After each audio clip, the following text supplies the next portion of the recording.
A new day, another test. I should get back.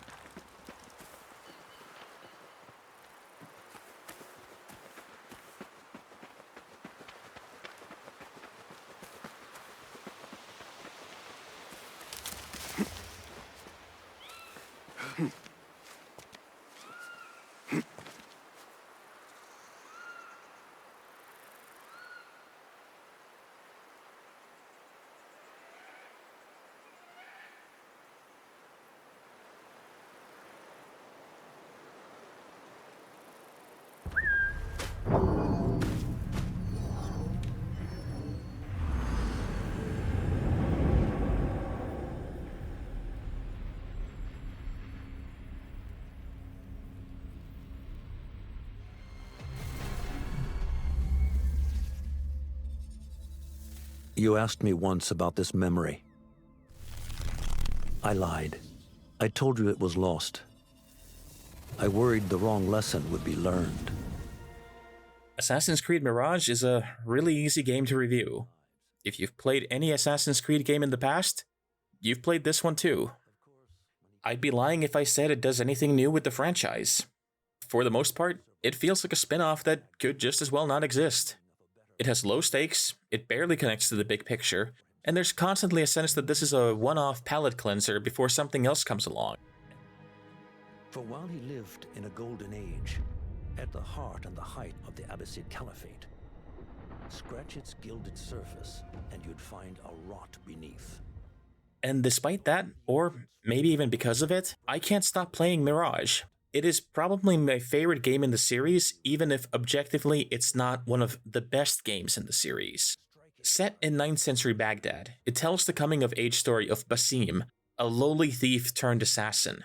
His rise from the streets to an ancient battle with the Templar Order is mirrored in the historic events that shape the destiny of an entire nation.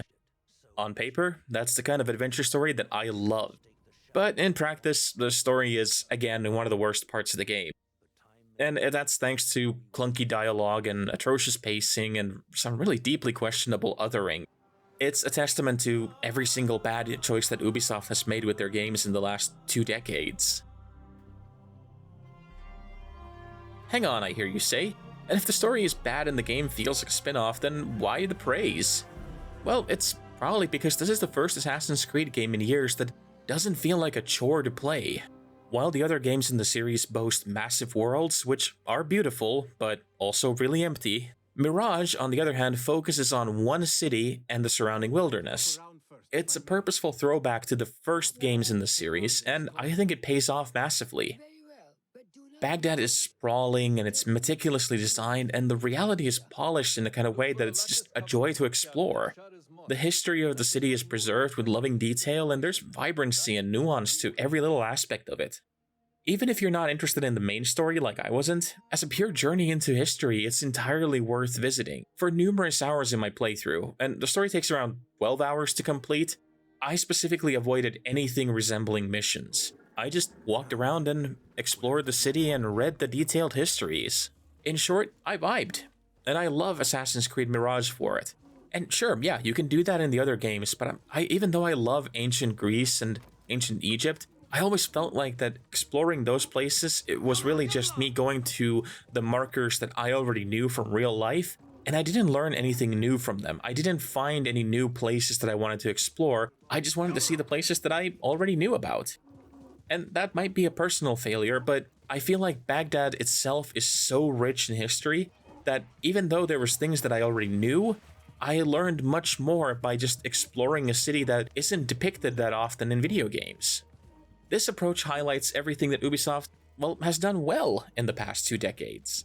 Their historic research division has set the bar for all other games to follow, and they haven't been bested yet. The focus on a single area serves the game in other ways as well.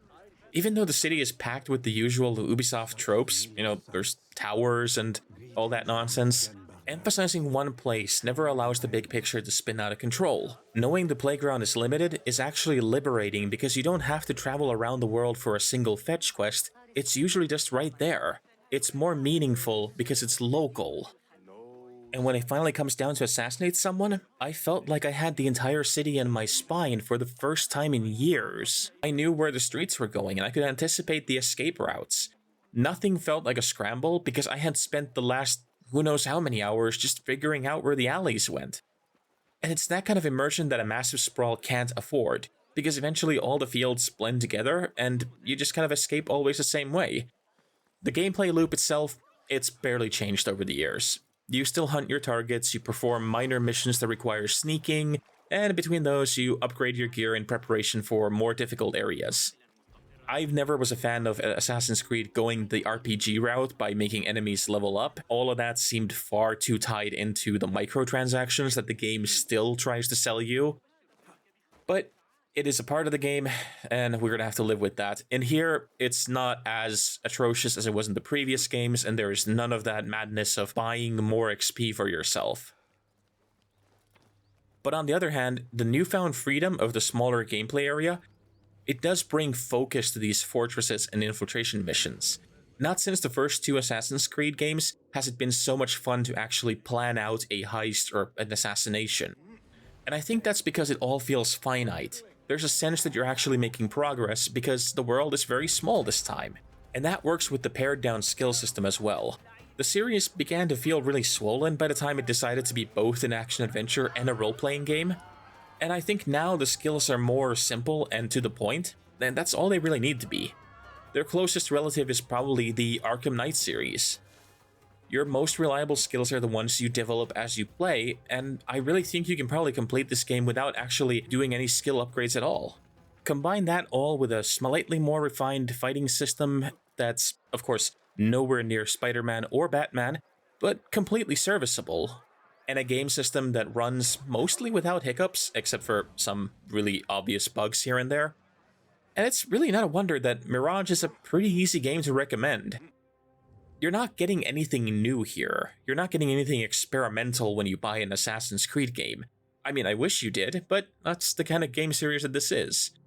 It's comfort food. You know exactly what you're getting, and that's kind of the point. You're buying it to return to a specific point in history for some free roaming. And on that front, Mirage is among the best in the series because it's very simply just that. It's nothing else. If you're a fan, you'll probably be in heaven because it's going to be so much like the first couple of games. And if you've never played Assassin's Creed before, I would say that this is the best one to start with because it is the most streamlined and it's the most refined version of the format so far. That's really all there is to it. See you next time.